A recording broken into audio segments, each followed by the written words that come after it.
You're listening to Life Check Yourself with life coach, transformational leader, and dating and relationship badass, Marni Battista. Every week, you'll get the raw truth from top experts and real people on the important life and love issues you want to know about. So, if you're ready to life check yourself in your relationships, your career, and the areas of your life that matter most to you, and you're not afraid to be called out on your, stuff, then you're ready for what's next. Life Check Yourself with Nicole Russo. Drive him wild with these 3 irresistible date outfits. Ladies, a super fun episode today. If you walk into your closet and you're like, this might be for you. I have Nicole Russo on the show today. She's been a personal stylist to superstar high achievers and executives. She worked at J. Crew and Theory, 2 of my favorite brands. She was a personal shopper for Net-a-Porter for 5 years. And in 2017, she opened Let's Get You, a virtual and in-person styling and shopping service, which is so fun. She's styled thousands of people in New York Fashion Week. She's been featured in Fast Company, Bustle, and Today. And she's an alumna of the Goldman Sachs 10K Small Businesses, which just sounds so super cool. Love that. It's so funny. My daughter works for Madewell, which is a J. Crew brand. His sister company, yeah. Sister company, yeah. So when I get gifts, I get all this really cool J. Crew and Madewell stuff. So I'm like, Theory, that would be nice too. Can't go wrong. You can't go wrong. So tell me, like, how did you come to this career, and how'd you get involved?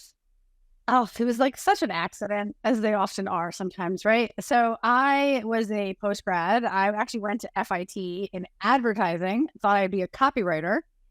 And I was post-grad bumbling around in the '08 fallout, not really knowing what to do with my life. And a friend of mine got this fancy new job because she went to Columbia and went a totally different route. And she was like, don't really have clothes for a real job now. Do you want to go shopping? And I was like, sure. And it was like the best thing I ever did. It changed my entire life because clearly here we are over a decade later, and I've been doing it ever since. And so that was sort of my original foray. And I really, I bootstrapped my way in. I lied my way into personal shopping jobs. I hustled with recruiters and, made friends with like random girls at my internship. And before I knew it, I was working at Net-a-Porter and sitting front row at Fashion Week and doing all the glamorous things. And then in 2017, I got bored and started styling men. Coincidentally, which is funny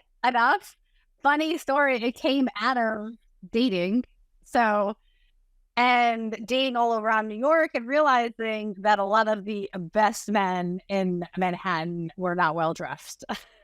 Yeah, that's so sad. So I thought I could really be of assistance here and started styling men. And then 2018, I've been kind of doing everybody and running a company. It's been a lot of fun. I love this. So let's talk about like some of the biggest mistakes that women make with fashion, because I looked on your website and I love the big page there has got this like closet that probably looks like so many women's closet. Like, what is the mistake that people make that they think they're not making? That honestly, okay.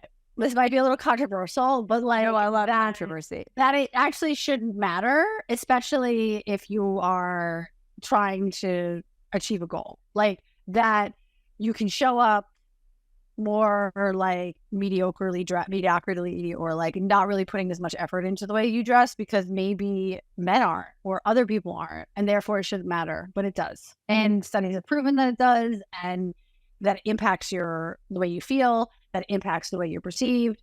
And it can be a powerful tool that you allow to propel your life in the direction you want to go, or one that holds you back from the direction you want to go. And as soon as we realize that sometimes some people have to play the game, you can be empowered to use it in a way that you want it to. And so I think that's really one of the biggest like intangibles that I see people doing. It's funny. I just did a post or recorded something about fashion. because when I was building my business, I was sort of told, like, first that to work with women who are successful, I had to look like a corporate woman. So if you look at a lot of like photos of me on stage or anything, I was wearing like these very corporate dresses, right? But it never really felt like me. Yeah. And then I was told, like, you know, be who you are. And I started making money and I started buying clothes that were like very big brands and labels, because I was like, well, now finally, like, this will make me feel like successful or impressive or whatever. Like all these very weird motivations, right? And now I'm living in Colorado, and all those clothes are in storage. But it's really interesting, right? Like, because what I kind of wanted to ask you, the reason I told you that is because how do you really know what is your style, right? You want to be fashion like current, and also you don't want to buy into, you know, I have to look this certain way for people to like me, or I should dress like this to get a promotion. So, and I still, you know, I probably don't know the answer still for myself, but like I know that I was like dressing to impress, but not for myself. Yeah, you know, you definitely need to. I'll certainly answer the question, but you definitely do need to be careful in that it has to feel authentic, or else it's not really going to empower you. It has to feel like you in some way. And to answer the question, like, how do you find your style? Well, realistically, there's two things you can do. One is there are three elements to personal style. There's lifestyle, which includes like goals, what you do every day, where you live, things like that. You as an entity, your body shape, your physical comforts, your preferences, like your tastes, like you. And then last thing, what's out in the world, the marketplace. So what's the offerings that you are invited to buy, to wear, and understanding what those three things are will help you definitely hone in on what the next thing is. And if you don't know what those three things are, I would say take a page from every other goal setting thing you do and sit down and write it down. Think about it. Actually, you know, what is your life? Are you, you know, full-time mom? Are you like running a company, momming? Are you a single woman? Like, are you retiring? Like, figure out what your life should look like. And then that leads me to the second thing is, if you aren't really sure like who you are, what your style is, and you've done that, and you're clear on that, you need to get a vision of what it looks like. So this isn't like a woo-woo like vision board, your fashion. Right. This is an actual, like, fashion is a visual thing. Like it's tangible, you touch it, but it's the way you reflect back on yourself in the mirror, how people, you know, so you have to really be able to hone in on what that is. Like if you are going to redesign a kitchen or a living room, you need a vision, and you need to understand like what the holistic vision is going to look like. So you should pop over to Pinterest, Google Images, Vogue.com, and start curating a vision for your wardrobe. And really, you need 3 to 5 images are a great baseline that represent the outfits you'd love to wear. And then from those images, pick the ones that best suit the 3 things I just mentioned: your lifestyle, you as an entity, and the marketplace. So that may mean that, you know, your vision can include some aspirational styles, some, ooh, if I could wear it to that event, I would. But if there's nothing in it that is the reality of your day-to-day, then you're going to feel lost. You're not going to be able to shop for that. And what you'll also see is that there are usually universal, like, things throughout most images. Like you may see a lot of flats or a lot of color or no color, or, you know, some element that you can start from. And then that will kind of tell you, like, where am I going? What's my goal? How do I get there? Is the next phase, but at least you know what you're going for. I love this so much. I used to always, when I did this for myself, in my journey, I would always gravitate towards Jennifer Aniston. I'd always classic, right? And now she's on this show that I watch, the morning show, and so her character, right, Alex Levy. I love her outfits, but that's not me. Like, I'm not corporate, right? I don't work in Manhattan, but I always admire it. I think it's such an important tip that you just gave, to start looking around and see what you naturally like or you're naturally interested in. It's very, very weird too. I lived in an RV for a year. So I had to take my closet and like really choose wisely. Yeah, you whittled down. That was a capsule wardrobe, if anything was. If anything. Yeah. And so here I am, like almost 3 years later. And those items have really served. I mean, they've served me. I've added to it a little bit, but it's just kind of funny. I'm like, in the end, like, you need basics. And if you have the right basics, then they're going to really last you. So let's talk about this. I love controversy. Are you of the mind of invest in high quality items, spend a little more? Or are you of the mind that, like, fashion changes so much, like, that doesn't really matter, and I know obviously it depends on budget and things like that, but I think that some people are like, oh, if I could get it at Costco or whatever, I will. And some people are like, oh, I would only buy it at, I was going to say Macy's, but I just heard Macy's is going out of business. Bloomingdale's or whatever it is. So how should people think about that in terms of like budget and investing in clothes? And so I have a philosophy that kind of spans across all budgets, and it's the concept of buying less but better.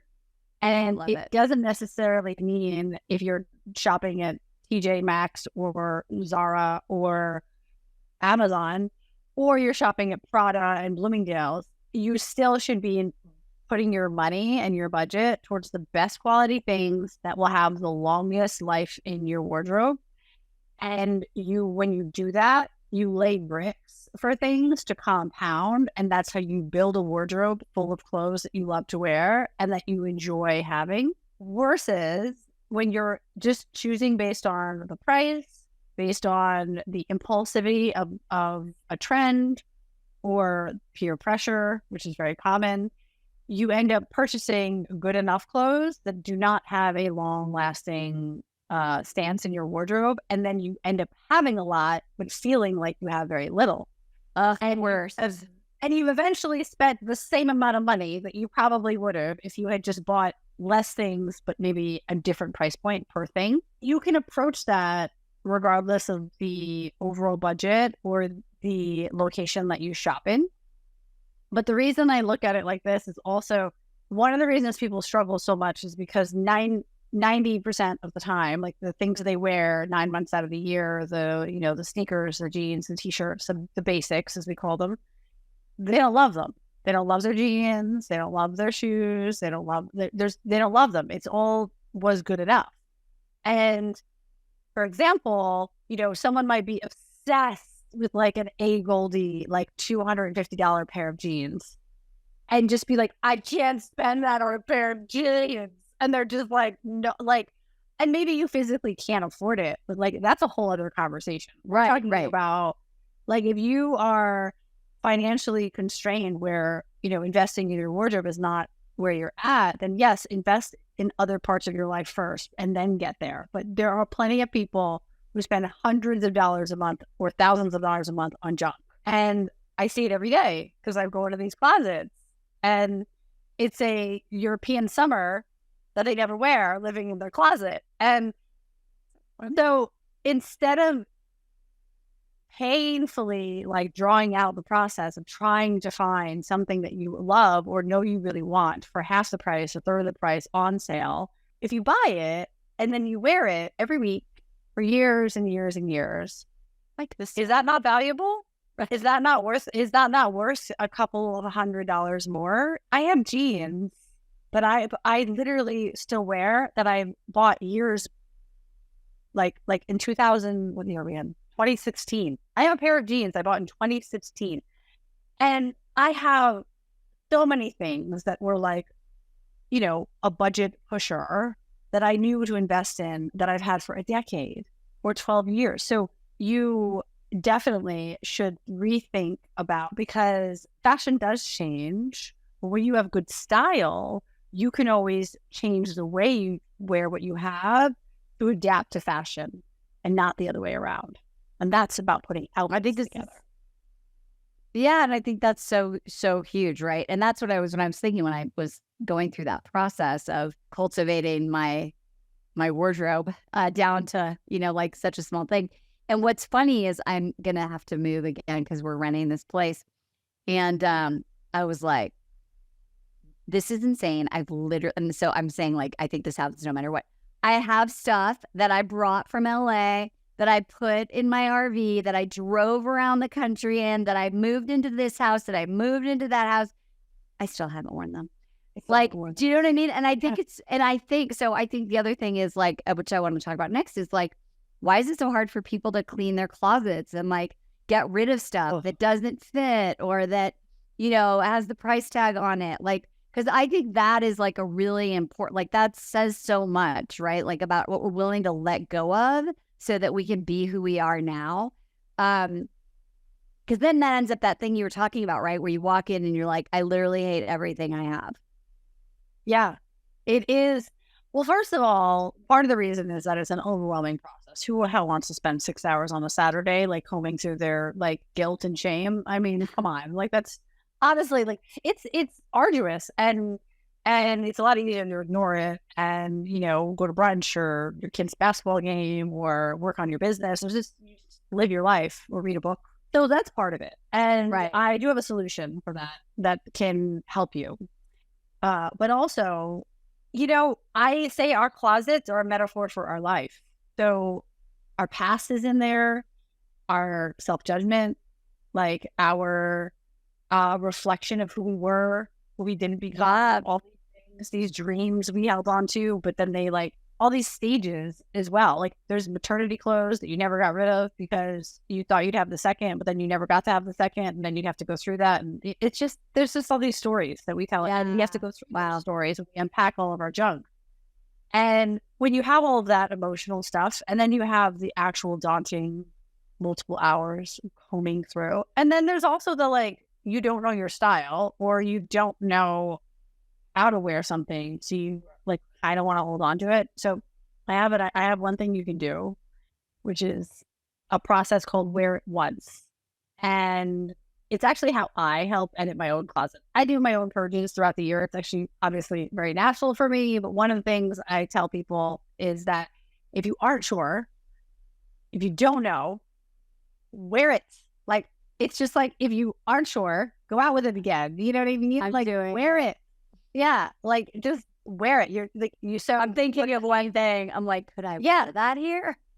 Yeah. Yes, you can. You can. And, you wear it and you wear it around the kitchen. You wear it to the living room, or you wear it to the grocery store or to dinner, wherever you need to do to decide. And two things will inevitably happen. And very quickly, you remember why you loved it. And it will become this new reignited piece in your wardrobe, or you will remember why you never wanted to put it on again because it itches you, or it pinches your thigh, or it looks bad, frankly. And why do you keep owning it? Like, so, because someone then you essentially let it go. Yeah, and someone said it was so cute in some store, and you know what? Or so let it go. It's fine, and then it's a lot easier to let those things go.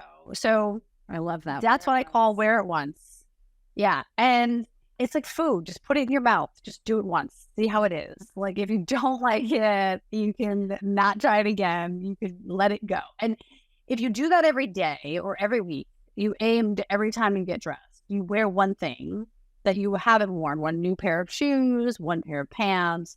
Maybe the next day you do a necklace, something. You will be injected with creativity. And you will also start cleaning your closet without having to waste those 6 hours. And also, I find that like you get a better sense of like who you are, and it becomes like a creative, fun process instead of the stressful one that, frankly, no one wants to do. I mean, I do this for a living, and I totally get it. It's not fun, for people. It's every day. Yeah. The first time I did, I remember I had like 6. First of all, I hired a professional. I highly recommend all of you like look at Nicole's stuff. But anyway, I had these 6 bags of clothes, and I was looking at my jeans, and this person that I was working with was like, wow, these jeans are really old. I'm like, I don't wear any of them. They're so uncomfortable. Anyway, and so the purpose of this is to just amuse the hell out of you. So I hadn't bought jeans in so long that I didn't know that they were comfortable. Like, I didn't know that they had started creating like stretchy fabric for jeans. I was wearing like, 2005 mom jeans. Anyway, and I remember going to the store and be like, holy shit, jeans are comfortable. Who knew? And if you are listening to this and you're like, well, that's kind of me. I just want to tell you that you can get really cute clothes that are actually comfortable if someone helps them figure out how to do it. Because I think the other thing that I want to just highlight is, because I have lots of clients that I work with that are all shapes and sizes, right? And curvy and very, very curvy. And I think they believe that if they wear cute clothes, it's not going to be comfortable. It's very common. It's very, very common because people think they have to compromise their comfort in order to look good, because they associate looking good with like stilettos or like Spanx or something. And that's not true. Like, you can look very polished and poised and pulled together and still feel good in your body. There are definitely instances where you might like do it for the fashion, which many of us girlies have been known to do in the fashion world.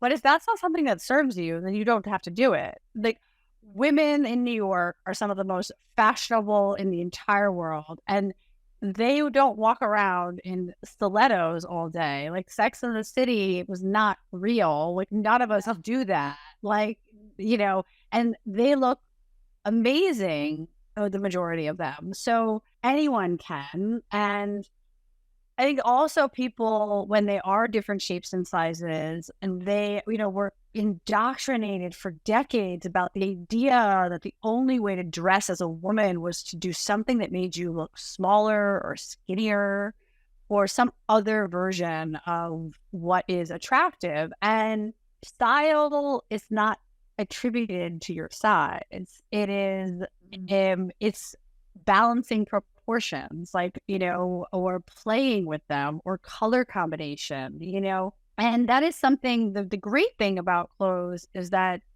you can use it as a tool to change the way that you look if that's something that you want, but it's not a requirement.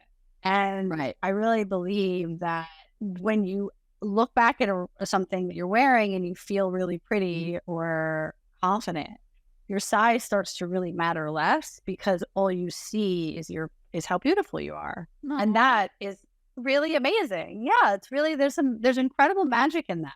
And it's a wonderful, I call it the Dumbo feather. Dumbo was, that little elephant who thought he could fly because of his big ears, and and it turned out it was not this feather that was this magic thing. It was him the whole time. And that's how I feel about fashion. I feel that it is a tool, like it's like a feather that makes you think you can fly, but in the end, it's really, you're the magic.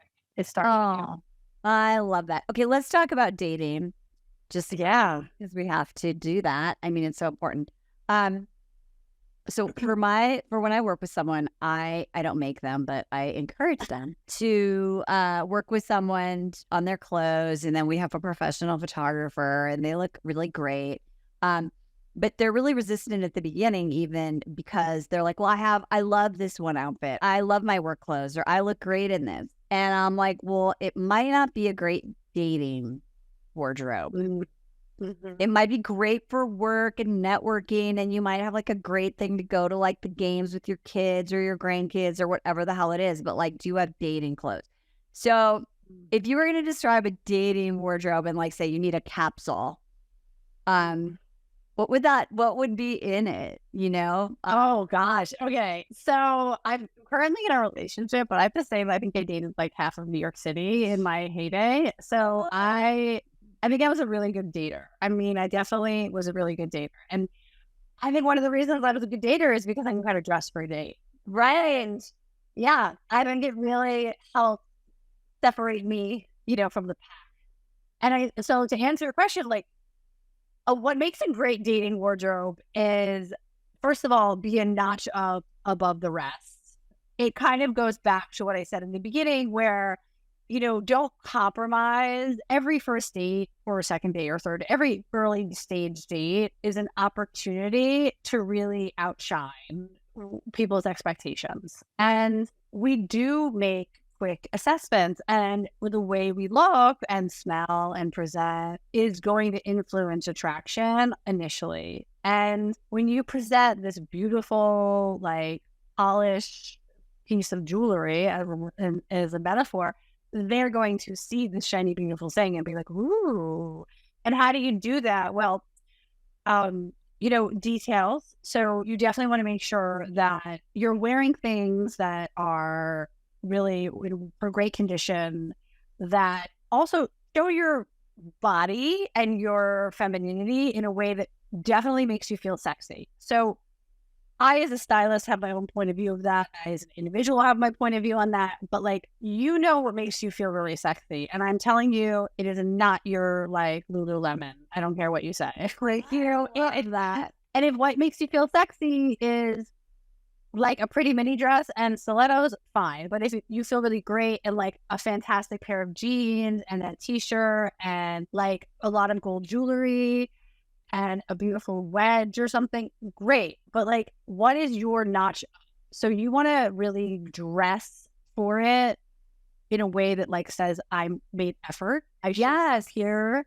Like, one of the, biggest things that I noticed with clients, and also with, in the being in the dating world for a while too, was that people really just started to, like, dating can be, something that takes a lot of time and energy, and it can also offer a lot of excitement, but also disappointment. And sometimes we just say, you know what, I'm just going to show up. I don't really need to, like, put in all this work for this person I don't really know. And I really discourage that attitude. I think that, show up feeling like a sex pot that is there to get their person. And that energy is going to translate. So that's my big takeaway. I love that story so much. So I'm just telling you my own fashion stories because I think they're amusing for other people. Yeah. So when I met my husband, so I didn't know he liked me. So it was under the guise of something else. But anyway, so he was cycling around town, and I was at this, like, Italian restaurant with my kids. I never introduced any guys to my kids, but, like, we were in this, like, group together socially. And so it was like a friends thing. Anyway, so he comes and he has pasta with us, and then he leaves. Anyway, he ends up being my boyfriend. I have 3 daughters. So later on, they were, like, maybe 12 or 13 or 14 at the time. And when they tell the story of, like, me and Jeremy meeting, they're like, and he even liked her, even though she was wearing those camo pants from Target that were, like, 5 sizes too big. Because I didn't know that it was that kind of a thing, but I for sure never would have worn that on a date. Like, it's literally it's luck. But the bottom line is what I learned from that, actually, and what I try to tell my clients is, you never know when you're going to meet your person. Right. And so I think I was just very lucky, to be honest, that I was in my super schlubby Target camo pants that I bought, like, a size 14. I was like, they're comfortable, because I believed that big is better. Right. Like, I was raised with the, like, hide your curves, buy things that are really big, be baggy, like, cover it all up. Right. And so that was just like a fashion don't, basically. And so I'm very lucky. So what I want people to hear, and I want you to talk about it a little bit more, because I think it's important, is, like, you could meet your person everywhere. So not only, like, take it a notch up on the dates, but, like, I was just coaching a client, and she goes to walk her dog, and she was like, wow, there's lots of people. I don't even make eye contact. I'm like, well, and then she was like, oh, there's cute guys. And I'm like, well, then stop wearing your Lululemons.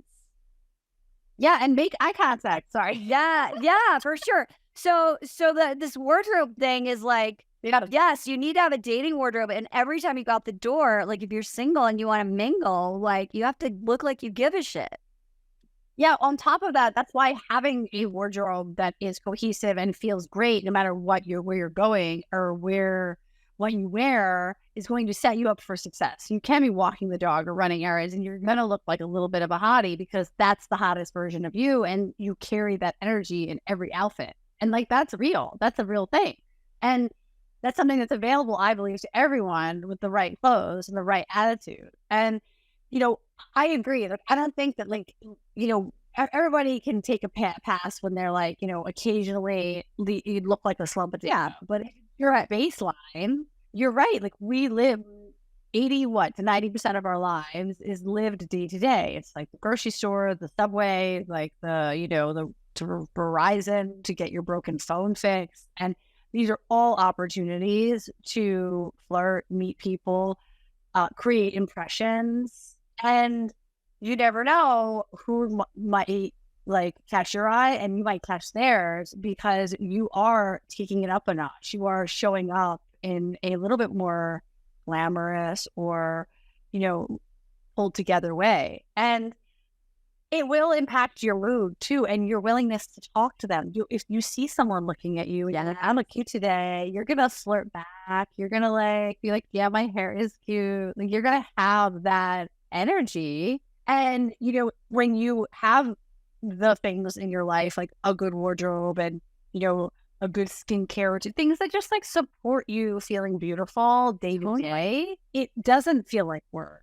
It feels like you're just living your life. Yeah, you're just doing your thing. And I love it. So yeah, I really do support that. Like you definitely and then when you go on the dates, you can, be like, I'm going on a date energy, which is totally different than going to the Verizon store, but you still look like the same person. Like where if he ran into you into both places, he wouldn't be like, I don't know this woman. Exactly. I watch this silly little show called Love Island, and every time they go on a date, all the girls go, I love going on a date. We're going on a date. They get all hyped up for it. And I know that it's hard to sustain, right? But if you have that energy, this is exciting and you put that notch up, like you're calling it, I think that makes a huge difference. Okay, last thing I want to talk about is, are you an advocate of the capsule wardrobe? Is that a thing? Is it doable? Is it realistic? Is that a good place to start? What do you think? So it's kind of a yes and no answer. Yes, because capsule in the sense that you have things that work together to make lots of outfits that you feel really good in, both individually and in different combinations. So yes, the idea that there's a capsule wardrobe of the best 12 pieces for every person, I think is full of bollocks, because it goes back to those three things, like your body, your entity, your body, your taste, your lifestyle. And then the marketplace is always going to offer whatever those items are or some version of it. But you may not fit into those two things might not fit into the capsule wardrobe. So I think that when people are buying into capsules, they have to realize that maybe 60% of it will work for them. If that. Right. Oh, you mean a pre-formulated cap? Yeah. Or the concept of I need a French girl capsule wardrobe, or there's a lot of capsule wardrobes are exactly that. They're prefab. And it's almost like a paint by numbers wardrobe. And they often always include a striped button down or a a blazer. And I'm not against either of those things. I actually really love a blazer, but a lot of people don't. So right. I do believe that you should have a functional wardrobe that works together to create many, many different outfit combinations that it makes it easy to get ready. And then that capsule, whether it's seasonal or yearly or whatever, is designed and customized to you and your life and your tastes. You can have a bohemian capsule, you could have a Stevie Nicks inspired capsule. You could have Olivia Rodrigo. You could have whatever kind of vibe you want to be. You could be, I use the French girl. Right. You could be the edgy downtown, but it's the idea is that it encapsulates you and a bunch of outfits you can wear over and over that are easy to put together. And that goes back again to what we talked about earlier with those foundational pieces, those basics. and investing in them, because when you do that season after season, year after year, you compound an incredible wardrobe. Think of it like investing in the stock market. The more you put into it, it just starts to compound. And then the blazer or the shirt or the booty that you got 4 years ago that was you really invested in, you loved, is now going really well with like the updated trouser that you got this past year, like as an example. So I love it. Yeah, I do think that if people, and when you're editing your closet, think about the cohesiveness too. Like that helps as well. Yeah, there's always that wearing it once. Right, that one weird print thing that you got that like literally never fits with anything, and you're like, damn, I put it on like 10 times, it just never goes. And if you want to make it go and it's like a piece you love, that's where someone like a stylist could really help, because they can give you a point of view or a vision about what's missing that may fill in all those gaps. Because sometimes that's where having specialists can really help you not see what you don't see. Like, you're blinded by yourself. So someone on the outside, similar to like a dating coach or any other kind of person who can support you through your journey, they can show you the space and the opportunity that exists for you. I love it. I am such a fan of this work. I just think it's a game changer. I remember once I sort of figured out my thing in LA, and I had these clothes that I really loved that weren't like the corporate thing, and they weren't the dress to impress thing, but they were me. And I would go out and about in town, and I'd be like, wow, I'm really being my best self. Whereas when I wasn't doing it, I would walk in or whatever, and I'd be like, oh God, everyone looks so good. And I'm hiding in my sweatpants and my, oversized jacket and cargo. Yeah, exactly. And yeah, it's funny. I need to edit. It's time for an edit. It's time for a fashion edit. Ladies, definitely check out Nicole. The link is in the show notes, but it's letsgetyou.com. And she has this super cool closet guide so that you can edit your closet, like how often you should clean your closet, getting rid of this, like if you haven't worn in 6 month thing, and why keeping things that don't fit, it's always not a bad thing. So it's a really, really great resource. Definitely make sure you check it out. You can't tell me that it's really hard to meet men in real life and there's no good men and you don't get second and third dates if you're not really looking at all the pieces. Because there's probably lots of men, but if you're in your sweatpants and you don't look put together, they're not going to see them. You're not going to see them, and you don't want them to see you. You might not be making the first impression on your dates. You might be dating, you might be wearing stuff from work that doesn't translate. You just don't know. So you might as well cross every bridge that you can on the way to your amazing partnership. Yeah. And if I may, I'll just tell you a fun, quick story about my date. So I met my boyfriend in person. I did not know I was going to. My friend actually set us up. He invited me there. He invited him there, expecting maybe there'd be some love connection. There was. I had no idea this was happening. I did not want to go that night. I had no interest. I was in a bad mood. I went because I was basically peer pressured. But I still did me, and I put on an outfit. And my boyfriend, who is wonderful, still remembers what I wore. He remembers the exact outfit.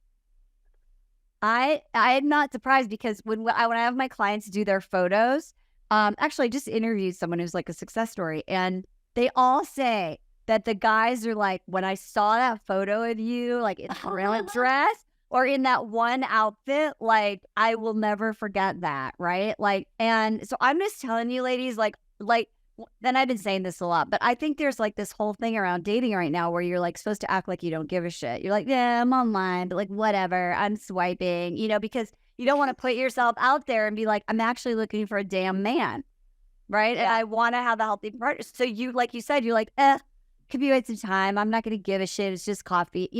All that you're putting out of the universe, like, I don't care. And if you don't care, then you're going to get results back. A bunch of guys that don't care, they're going to ghost you. They're not going to answer your messages. They're not going to be looking for the real deal. So if you're actually wanting to do this, like put everything into it, like you have everything else, and that includes your goddamn wardrobe. So find Nicole. 100%. I like co-sign. And you know what's great about it? You do that and it influences the rest of your life positively too. That's the best part, is that it's not, it is powerful for everything, including, you. So yay. I know, so it's such a good call. I totally love it. I'm on my mission. Well, winter's almost over, but so I was out and about, like in town, like going to stuff. And it's like, I live in a ski town. There's like 80 zillion inches of snow on the ground most of the time. And so I'm looking around. I'm like, what shoes are people wearing that like are cute, but also like waterproof? Oh, by the way, you go to someone's house, you have to take your shoes off. So they have to be slip. I'm in a whole shoe quandary right now. I got to figure out my shoe game for my lifestyle, but it's really funny because all my old shoes, they're not happening. So there you go. That's my current fashion. I might have a pair for you. I'll send you a link. I have an idea. Okay, send me a link. I love it. I'm like, I got waders. That's not going to work. No. Ladies, oh my God. This episode, I say this every time, but that's because they're all so damn good. But literally, like, you just got like 27 tips. You could life check yourself. You really could. Check out the show notes. You can find me on Marni Battista _ on Instagram. I'm old, as I say, but not really that old. But I do like Facebook, and you can find me there and see what I'm up to.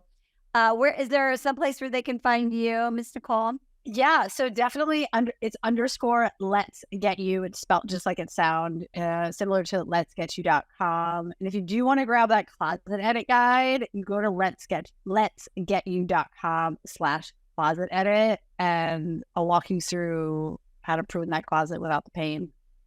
Yay! Yeah, I mean, why not? You have nothing to lose. Ladies, thanks for being here. And remember, it's always your responsibility to life check yourself. We'll see you next time. Bye-bye for now. Hey, thanks for tuning into today's show. So if being in an intimate relationship in which you feel 100% seen, heard, and accepted by a high caliber man is a priority for you right now, and you're interested in seeing if you're a fit for working with me and my team at Dating with Dignity, here's what I want you to do. Just head over to DWD VIP, that's D as in dating, W, D as in dating, VIP.com, and book a call to speak with my team. We'll get on the phone with you for about 60 minutes, and you'll get crystal clear on what's stopping you from finding true love right now. We'll also take a look at what you want to create, what you want your whole life to look like when you're able to finally be fully expressed as a woman in a healthy relationship with an incredible guy. And if we can help you get from where you are right now to where you want to be, we will show you the fastest path possible that makes sense for you to do that. We help smart, successful women all over the world solve this one missing piece in their life so they can finally have it all. So to see if we can help you do the same thing, head over to DWDVIP.com. I'm Marni Battista, and let's talk soon.